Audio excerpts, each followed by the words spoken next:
โอ้ยพากันเฮ็ดหยังตัดนะคลิปลง TikTok ตัดคลิปลง TikTok ตัดคลิปลง TikTok เลยโอ้ผ่านกดแล้วบ่ TikTok เจ้าหึ เอพี่น้องเอ้ยแต่กะเดี๋ยวนี้มีอยู่เอื้อยคนหนึงเนาะติดต่อหาพี่น้องเอ้ยเนาะก็หลายคนอยู่เสร็จมาแต่ว่ากะเพิ่นเซ็นมาถามแต่ว่าคนนี้ความสนใจน้องเพิ่นอ่าแฮงพี่น้องเอ้ยเนาะแต่ว่าเพิ่นอยากให้เบาแก้วเอาเฟซหรือว่า WhatsApp เบอร์ WhatsApp ของน้องเวลาสมมุติว่าคันว่าเอื้อยคนนี้เนาะเพิ่นติดต่อหาอยากให้เจ้าไปรีวิวเครื่องหรือว่าอยู่เวียงหรือว่าอยู่สวรรค์เฮาหรือว่าอยู่ปากเซไสกองจอกสิไปบ่ ก็คันเอื้อยเราบุตรีอย่างน้องก็ไปได้เพราะว่าน้องก็หากะเฮียน โอ้หากะเฮียนเอาเจ้าไปน้องเมย์ก็ต้องได้ไปบ่หรือ ก็ ว่า ถ้าเราสิเอามื้อสองก็ไปมื้อสองก็ได้หรือเอาแต่ผู้เดียวก็ได้ แล้วก็ไปพึกเบิดซองนั่นแหละเนาะไปรีวิวเครื่องเนาะ แม่น น้องเมย์ก็เว้าได้อยู่เด้เนาะจากไปนี่จากเดือนจากปีนะ หลายปีแล้ว หลายปี ได้10 ปีอะ 10ปลายปี ปลายก็ยังบ่หลายแล้วประมาณ11 ปีประมาณนี้ได้ไป จุเจ้าอันทันอยู่บ่ตอนเพิ่นเสียนะ โดยท่าน เจ้ารีวิวอะนะขอยอยากให้เจ้าพึกกันนะ โดย โดยเพราะว่าหลายๆอ้ายโอเคเอา เอโลสวัสดีทุกคนวันนี้จะมารีวิวโทรศัพท์เนาะ Samsung A7 เลยเบิ่งได้ไหมคะจะเลยในเบิ่งคือมาเบิ่งกล้องกันจะงามบ่หรือบ่งามไปถ่ายรูปให้เบิ่ง ถ่ายของมาตี้มันมืดถ่ายแล้ว มือสบ รีวิวคือลาว สวัสดีทุกคนวันนี้จะมารีวิวเสื้อไอเตียงเนาะคือเนื้อผ้าคือดีแฮงใส่สบายบ่ฮ้อนบ่อ้าวคือบ่เย็นเกินแบบใส่แบบยามฮ้อนคือแบบสบายค่ะนะคืองามแฮงอันนี้จะเป็นสีแดงใส่เอ็มที่แม่ค้าใส่จะเอาทางหลังให้เบิ่ง เนาะ เห็นบอกคืองามเฮงนี่จะเป็นทางหน้าและทางหล้างกะงามคือกัน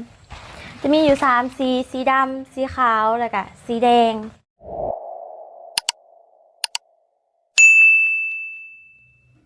ปาโต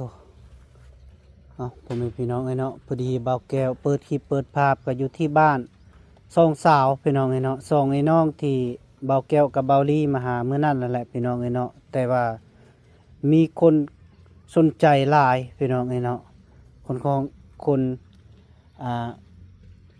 สนใจหลายที่ว่าผู้ทรง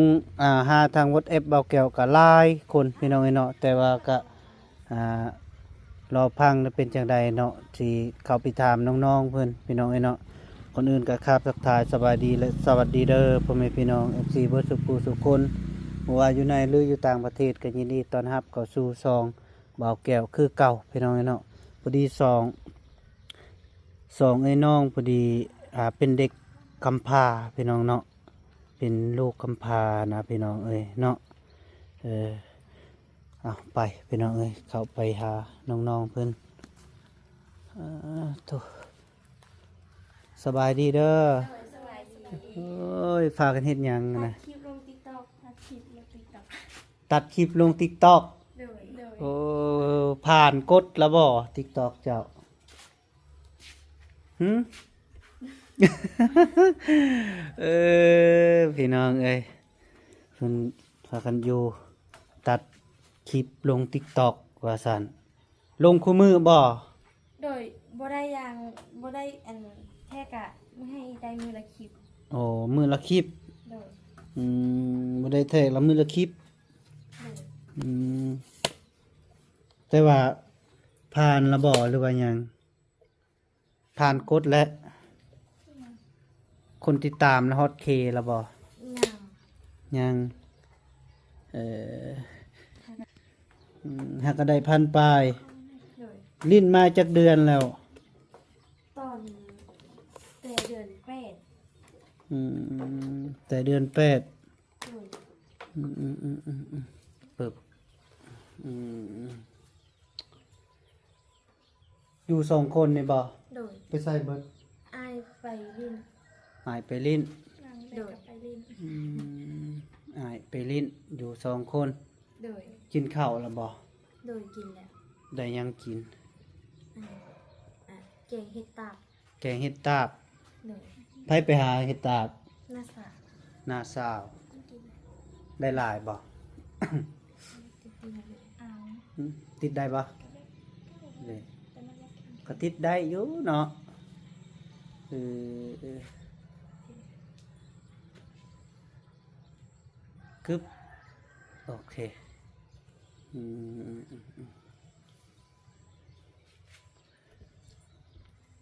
พอดีเบาแก้ว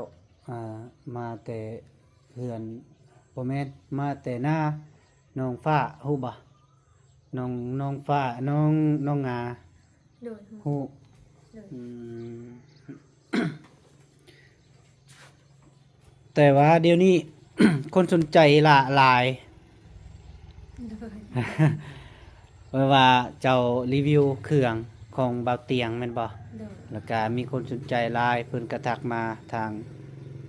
งน้าบ้าวนี่แหละทาง WhatsApp เพิ่นสนใจอยากได้ WhatsApp ของเจ้าเดี๋ยวนี้นะ โดย แล้วจะเพิ่นสิเฮ็ดแนวใดแล้วเพิ่นสิติดต่อหาเจ้านะ โดย แล้วก็เจ้าคิดว่าพิจารณาเป็นตัวเองแล้วเป็นอะไรแล้วก็จึงคุยกับเราเด้อ โดย เนย ชื่อค่อยบ่ จือ ชื่อจังได เบาแก้ว เบาแก้วเคยเห็นอยู่เนาะ เคย เอ๊ะ เด้อไปพี่น้องเอ้ยเบาแก้วขอนั่งกับน้องๆก่อนเด้อแล้วมาใช้ก็ได้โอเคอุ้ยสบายดีเด้อพ่อแม่พี่น้องวัดสุขุสุคนพอดีมาพบกับน้องน้อง2 คนพี่น้องเอ้ยเนาะลืมไปน้องแล้วก็กับอีล่านี่แหละพี่น้องเอ้ยอีล่าผู้รีวิวเครื่องเป็นนี่แหละ FC เพิ่นสนใจหลายพี่น้องเอ้ย FC สนใจมาหลายเพราะว่าเวลามีพรสวรรค์และพรแสวงการรีวิวเครื่องเป็นพี่น้องเอ้ยเพิ่นมาแต่ก็เดี๋ยวนี้มีอยู่เอื้อยคนหนึงเนาะติดต่อหาพี่น้องเอ้ยเนาะก็หลายคนอยู่เสร็จมาแต่ว่าก็เพิ่นเซ็นมาถามแต่ว่าคนนี้ความสนใจน้องเพิ่นแห้งพี่น้องเอ้ยเนาะแต่ว่าเพิ่นอยากให้เบาแก้วเอาเฟซหรือว่า WhatsApp เบอร์ WhatsApp ของน้องส่งไปให้เอื้อยคนนี้ แต่ว่าเราก็ส่งรูปภาพของน้อง2 คนพี่น้องเอ้ยนี่พอดีเบาแก้วก็เลยว่ามาหาน้องเลย เวลาสมมุติว่าคันว่าเอื้อยคนนี้เนาะเพิ่นติดต่อหาอยากให้เจ้าไปรีวิวเครื่องหรือว่าอยู่เวียงหรือว่าอยู่สวรรค์เฮาหรือว่าอยู่ปากเซไสกองจอกสิไปบ่ ก็คันเอื้อยเราบ่อุติอย่างน้องก็ไปได้เพราะว่าน้องก็หากะเฮียน โอ้หักกะเฮียน โดย โดยกะแต่ว่าคันเราบ่ติเนาะกะคันว่าสมมุติว่าเราสิเอาเจ้าไปนี่เราก็สิให้เจ้าฝึกซะก่อน แม่น ต้องได้ฝึกแล้วก็ชื่อจังใดก็สิเจ้านะก็ลืมแล้ว ผู้นี้ซื้อเมย์เฮาซื้อราศี ชื่อเมชื่อลาซี โดย ชื่อเมน้องเมล่ะน้องเมคันสมมุติว่าเพิ่นสิเอาเจ้าไปน้องเมก็ต้องได้ไปบ่หรื ก็ อว่า ถ้าเราสิเอาหมดซองก็ไปหมดซองก็ได้หรือเอาแต่ผู้เดียวก็ได้ แล้วก็ไปฝึกเบิดซองนั่นแหละเนาะไปรีวิวเครื่องเนาะ แม่น น้องเมก็เว้าได้อยู่เด้เนาะคันฝึกกะ โดย เนาะกับฝึกกะเว้าเรื่องนี้แหละนี่นู่นมาแหละเฮ็ดจะได้ซะก็คือเจ้ารีวิวเนาะเพิ่นว่าคือน้ำไหลเลยเนาะเว้าแวบๆคักถือว่าเสน่ห์ดึงดูดอีหลีพอดีเพิ่นก็ยังนุ่ง เสื้อเบาเตียงเลย พี่น้องเอ้ยเพิ่นนุ่งพอดีเบาแก้วก็อุดหนูนเบาเตียงอีกสุดหนึงบ่แม่นสองโตแต่ว่าโตหนึ่งเบาเตียงเรา คือเอาเงินคืนนะคืนเงินน่ะให้เบาแก้วเพราะว่าเราให้เบาแก้วนะซื้อหนึ่งเราให้ฟรีนะโตหนึ่งนะพี่น้องเอ้ยเนาะแต่ว่าที่แท้กับเบาแก้วอยากอุ่นนูนเบาเตียงเพิ่นพี่น้องเอ้ยเนาะเพราะว่ากะที่ว่าฮู้จักกันนั่นแหละคือเบาแก้วกับฮู้จักกับน้องสายเราเบาลี่พี่น้องเอ้ยเนาะก็ไปนำกันก็ฮู้จักกับเบาเตียงก็ฮู้จักน้องเราก็ซ้ำฮู้จักเราหั่นแหละก็ไปนำกันหั่นแหละพี่น้องเอ้ยเนาะเพราะว่าเบาแก้วก็สองคนนี่แหละเป็นดูแลให้ถึงมาปัจจุบันนี้ก็ได้ไปนำกันพี่น้องเอ้ยเนาะก็ถือว่าคือเอื้อยคนนี้นะเราอยากได้แต่ว่าเจ้าต้องได้คุยกับเราก่อน โดย มันเป็นจังไดก็เว่าคุยให้มันชัดเจน โดย คันก่อนเจ้าสิเอาน้องไปก็เจ้าต้องตึกให้คอยสะกอนคันว่าผ่านเจ้าก็ต้องเอาคอยไปคันว่าบ่ผ่านก็บ่ต้องเอาไปคันเอาไปแล้วมันเสียเวลาเห็นบ่ โดย เสียเวลาเฮาไปแล้วก็เฮาเฮ็ดหยังบ่เป็นเนี่ยบ่ผ่านก็ แม่น พอดีเสียเวลาเพิ่นก็เสียค่าน้ำมันรถ แม่น น้ำมันรถให้เฮาแล้วก็เฮาก็เสียเวลาไปหั่นน่ะ แม่น แต่ว่ามันบ่ผ่านต้องได้ฝึกซะก่อนคันว่าเอื้อยเราว่าโอ้บ่เป็นหยังมีแต่คอยสิมาฝึกให้น้องๆเพิ่นแนวใดก็คันว่าบ่ได้แท้ก็สิส่งก็บ่ได้ว่าบ่ได้เสียหายเรื่องอื่นแล้วก็โอเคเนาะ โดย แม่นบ่ โดยแม่น ก็คือแนวคิดอายนี่ถือว่าจริงๆก็ถือว่าได้นะเนาะซำนี้นะบ่เคยเห็นน้าบ่าวเคยไปถ่ายคลิปออนแถวเหนือสิปอกสิปูนบ่เคยเห็นว่ารีวิวการค้าขายแบบนี้นะน้าบ่าวบ่เคยเห็นแต่ว่าที่จริงแล้วหลักๆก็เจ้าก็อยากได้เรื่องด้านนี้เนาะ โดยแม่น ด้านนี้ก็โอเคอยู่พี่น้องเอ้ยก็มาเบิ่งก็เคยเว้ากับเบาลีแน่ว่าโอ้คักอยู่ว่าน้องๆก็ที่ว่าเบิ่งคลิปเบาเตียงกับเบาลีเมื่อคืนนี้ก็จุเพิ่นก็กำลังว่าสนทบสิกันว่าเป็นจังไดก็เบาลีก็เปิดให้เบิ่งว่าการรีวิวของเจ้านะการรีวิวเครื่องของเบาเตียงมื้อนั้นบอกแล้วว่าโอเคป่ะที่แท้ก็จะเจ้าสิอยู่ไสบัดนี้นะบางเทื่อก็เบาเตียงเอาไปก็เทื่อก็เอื้อยคนนี้ก็แล้วแต่นะ เลย แล้วแต่สะดวกของเจ้า แต่ว่ากันไปอยู่บ้านเบาเตียงใกล้ๆนี่แหละเจ้าสิหนูกันว่าเอื้อยคนนี้ก็ยังบ่ทันฮู้ว่าเป็นมันเป็นผู้ใดนะก็ยังบ่ทันตามมาซื้อเสียงเฮียงน้ำเราอะนะ โดย นี่แต่ว่าเราจะใครคอยนะเอาเบอร์ WhatsApp เจ้ากับเพจส่งไปให้เราแล้วก็มีแต่ว่าจุเจ้าติดต่อหากันแล้วก็จึงประสานกันจุเจ้าสองคนนั่นแหละเว้ากับเรา โดย มีหยังกับการอยู่การกินก็เว้าไป โดย ว่าเรื่องการรีวิวนี่ก็พอได้อยู่ก็บ่ถึงว่าสิได้คือผู้ค้าใหญ่มีค่าใหญ่ยังบ่ได้เนาะแม่นบ่ โดยแม่น เฮายังบ่ลึง จริงๆก็ซำนี้ก็โอเคนะการเว้านะคือการปากกันเว้าก็โอเคอยู่พี่น้องเอ้ยน้องๆเพิ่นนี่ก็เป็นลูกกำพร้าหยังกำพร้าพ่อ พา บ่ พอโดย กำพร้าพ่อเนาะแต่ว่าก็พ่อจากไปในจากเดือนจากปีละ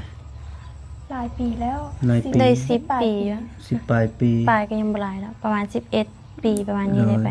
จุเจ้าอันทันอยู่บ่ตอนเพิ่นเสียนะ โดยท่าน ทันเนาะทันแต่ว่ายังน้อยเนาะ โดย5 ปีปลาย6 ปี 5 ปีปลาย6 ปีแต่ตอนนี้น่ะอยู่ดินที่เจ้าเองบ่เลยเลย ดินมูล ดินมูล แบบว่า ดินมูลของแม่ ดินมูลของแม่ หรือดินมูลของพ่อ ดินมูลของแม่ โอ้ดิน แต่ มูลของ เพื่อน แม่ เฮ็ดน้ำกัน เฮ็ดเฮือน เพื่อน นำกัน เป็นเพื่อนสมสร้าง เฮือนสมสร้างกับ พอไหม พ่อไม้พ่อนาเนาะ โดย กับพ่อนาเนาะแล้วก็อยู่นำกัน ที่จริงก็เพิ่นก็สร้างคือเจ้าอยู่หั่นแหละเพราะว่าเราก็มีเฮือนอยู่พุ่นแต่ว่ามันก็เฮือนอยู่พุ่นก็เป็นแปลนเนาะ โดยแม่ ก็ตอนหน้า เฮือนต้นหน้า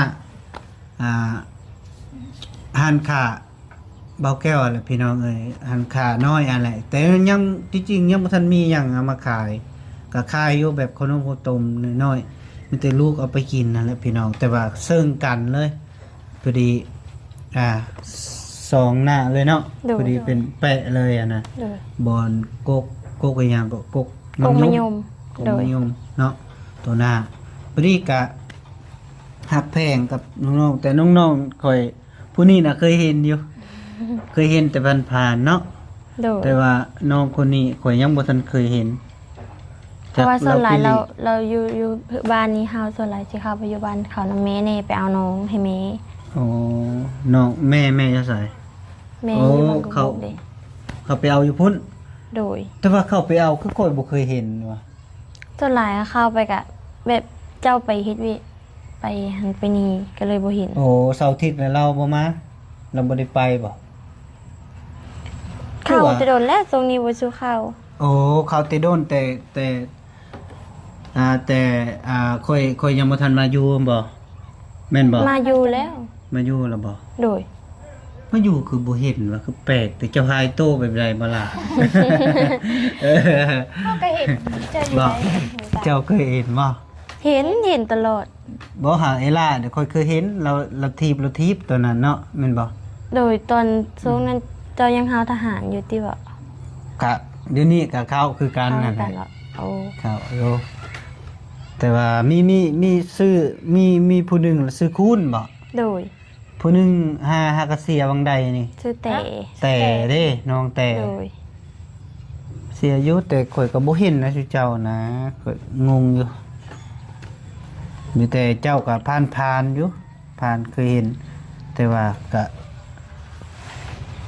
บ่เคยเห็นว่า อันเนี้ยก็เลย อยู่นั่งแบบนี้นะพี่น้องเอ้ยเนาะก็มีแต่เจ้าลินแอปอยู่บ่ โดยยิน ลิน WhatsApp อยู่บ่ โดย คันลิน WhatsApp ก็เอาโทรศัพท์มาเพราะว่าสิถ่ายส่งให้เอื้อยคนนี้ โดย เพราะว่ามีเราสนใจอะนะเราสิส่งไปให้เราอืม ขอโทษเด้อพ่อแม่พี่น้องเพราะว่าบ่าวแก้วก็บ่สำบายเนี่ยเลาะลายมื้อนี้นะแต่ดงเห็นเจิดไปลายบอลก็เป็นวัดเนี่ยอันนี้เนาะโอ้บ่เตียงก็เอาแล้วเนาะ โดย ว่านี่เจ้าก็รีวิวบ่ โดยรีวิว เกิดวันเดียวกันเนาะซะ น้องถามเราว่าอันเราเกิดวันอาทิตย์ว่าเราว่าแม่น โอ้โดยอยู่โทรศัพท์น้องแตกแต่ บ่ เป็ เป็น น โท หยัง ษ เด้อ ตัวนี้วะ ต้น ตัวใดซื้อเจ้าตัวนี้ โดย เบิ่งโอ้ เข้าได้ปะ ตัวนี้นะเบิ่งสิตายให้เรา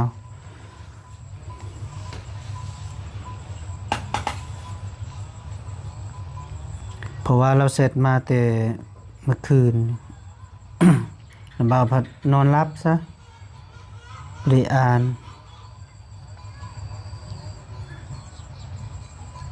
เอาเบอร์คือบ่เห็นเบิดว่ะ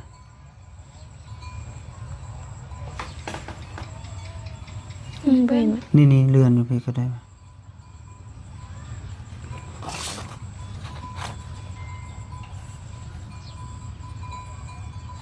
โอ้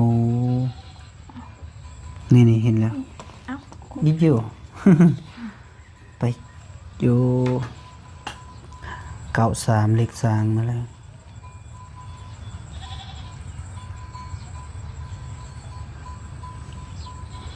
ได้อยู่ที่สำนีเนาะเพราะว่าเบอร์นี่ได้เห็น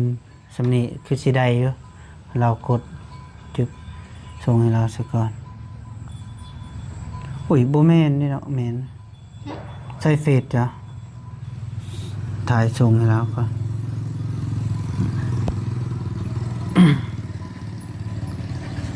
ใครวะ น้อยโตดำโอเค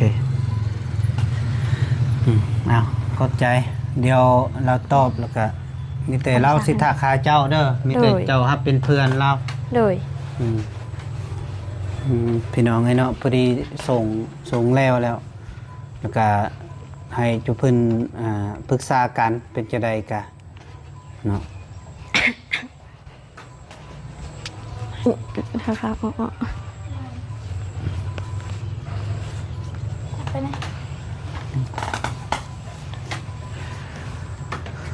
ขันไปนี่ ก็สิบ่อายเนาะ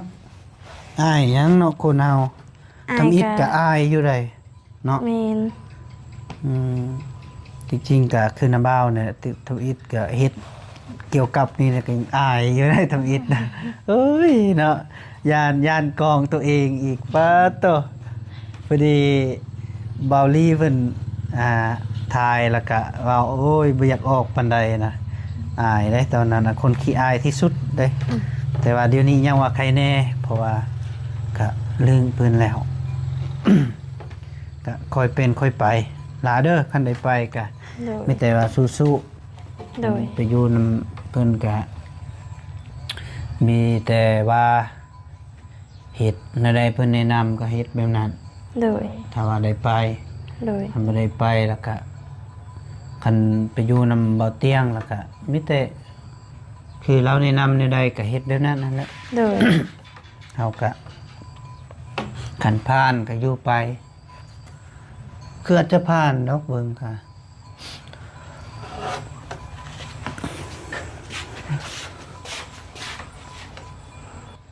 โอเค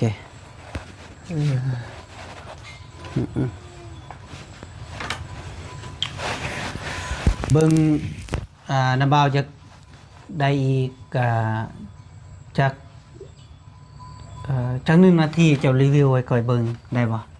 รีวิวเนี่ย รีวิวตอนนี้โทรศัพท์นี่ก็ได้แบบซุมๆมันแบบรีวิวว่าคือจะว่าตอนนั้นได้บ่ คือของไอเลียน โทรศัพท์เฮา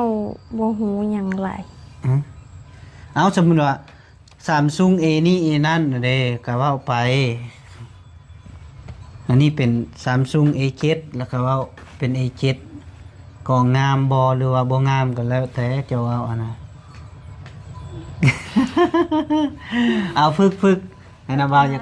ยากเบิ่งให้เจ้าฝึกซะก่อน เพราะว่าให้เอื้อยเพิ่นให้เอื้อยเพิ่นเห็นไปฝึกได้บ่แล้วแต่เจ้าอยากเว้าเอาเลยจัด 2-3 คำนี่ก็โอเคนะมีแต่รีวิวคือตอนนั้น เอา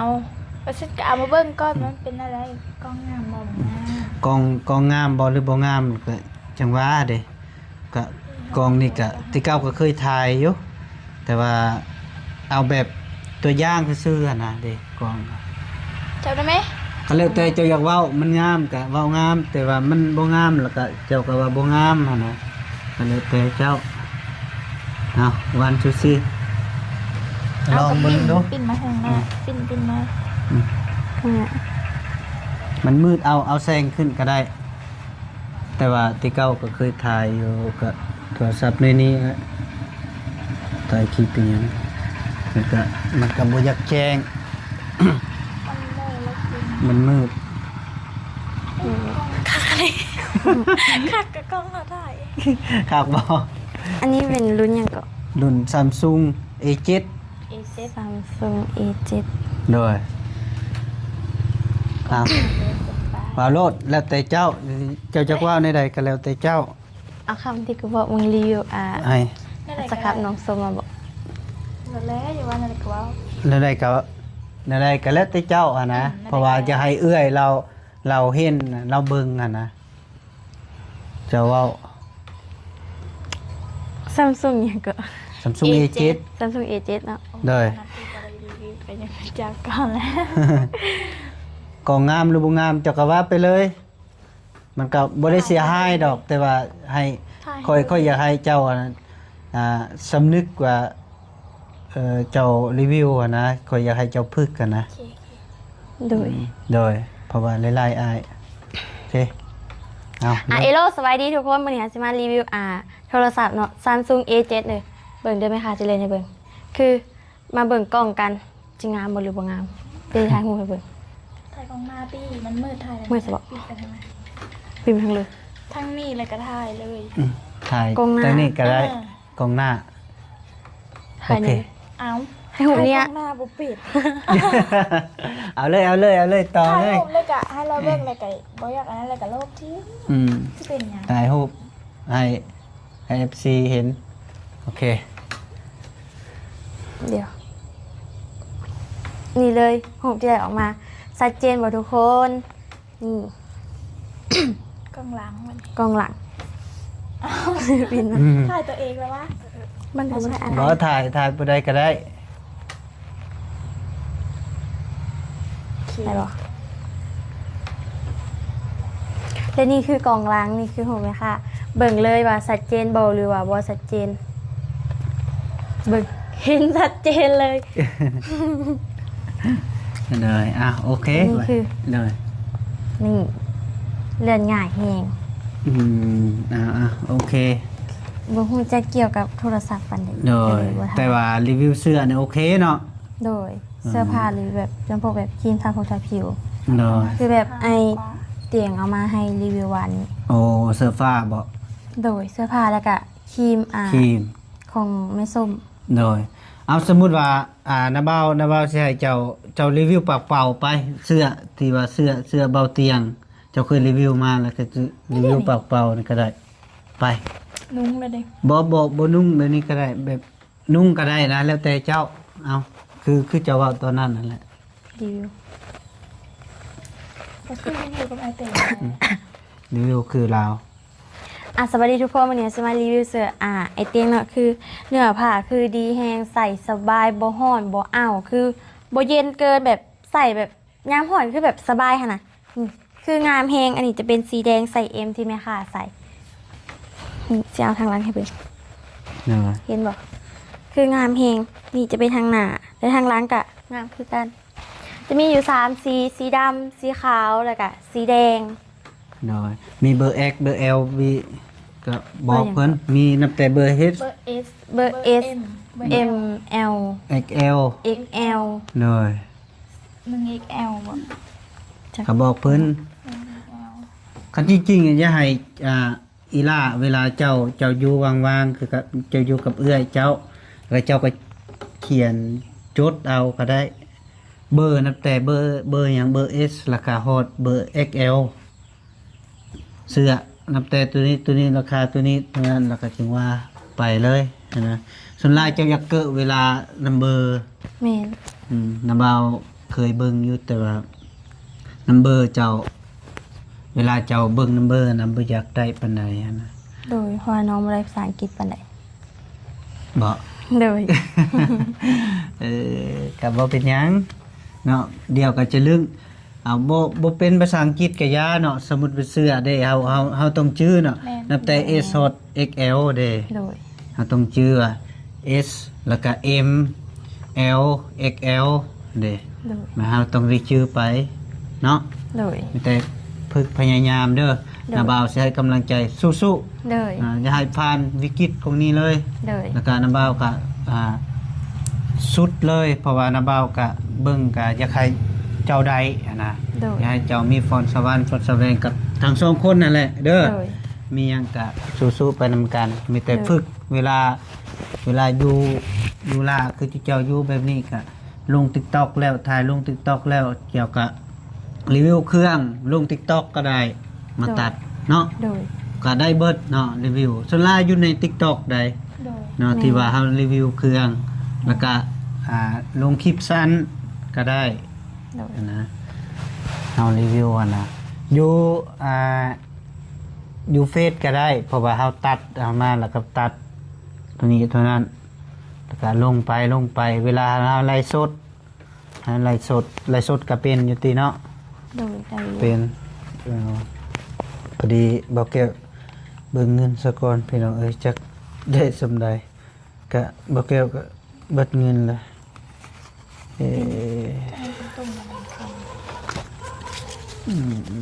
พี่น้องเอ้ยเนาะก็บอกแกสิเอาเงินให้อานาน้องเพิ่นคนละ20,000กีบพี่น้องเอ้ยเนาะเอา โดยขอบใจ โดยเอาไว้ซื้อบัตรเด้อบัตร โดย เติมเงิน เวลาที่เจ้าลง TikTok มันก็ต้องได้เปลืองได้ โด เนาะ ย TikTok บ่มีหยังก็เปลืองเบิดนะกันประเภทเฮาลงเฮา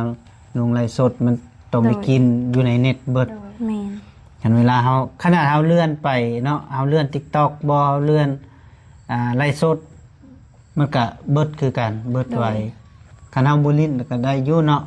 กำหนดอยู่5วันเนาะเฮาตั้ง data นะ5วันคันเฮาบ่ลิ้นก็ฮอดคันเฮาลิ้นบ่ฮอดซ้ำ5วันมื้อหนึงก็เบิด โดยถ้าเติมบัตรน้ำหนึงก็หมด โดย ถ้าเติมโอนน่ะได้อยู่3มื้อ โอ้คันเติมโอนกับเอมานี่นะบ่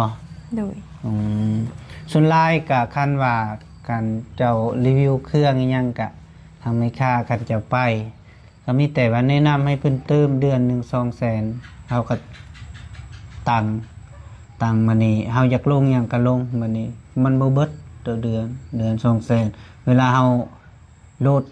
คลิปบ่หรือว่าเฮาลงคลิปมันก็ไวหั่นน่ะไวลิดๆเฮาอยากลิ้นหยังก็ลิ้นมันบ่เบิดเดือน200,000นะเด้อมีหยังก็สู้ๆเด้อล่ะเด้อ โดย เนาะเบิดซองเด้อ โดย ให้กำลังใจให้มันผ่านนะบ่าวอยากให้ผ่านเด้อเอาพ่อแม่พี่น้องเนาะคลิปนี้กับบ่าวแก้วก็สิได้ขอโตวเดินทางก็เด้อพี่น้องเด้อก็อำลาก่อนคลิปนี้ก็ได้จบคลิปปิดคลิปซะก่อนเด้อขออยู่ดีมีแรงสุขภาพแข็งแรงให้เจ็บอย่าจนในค่าเดือดร้อนโชคมาร่ำรวยไปเห็นคลิปนี้ก็ขอให้ติดตามเบิ่งอีละ2คนนี่เด้อพี่น้องเด้อให้ผ่านอังกฤษโดยบ๊ายบาย บาย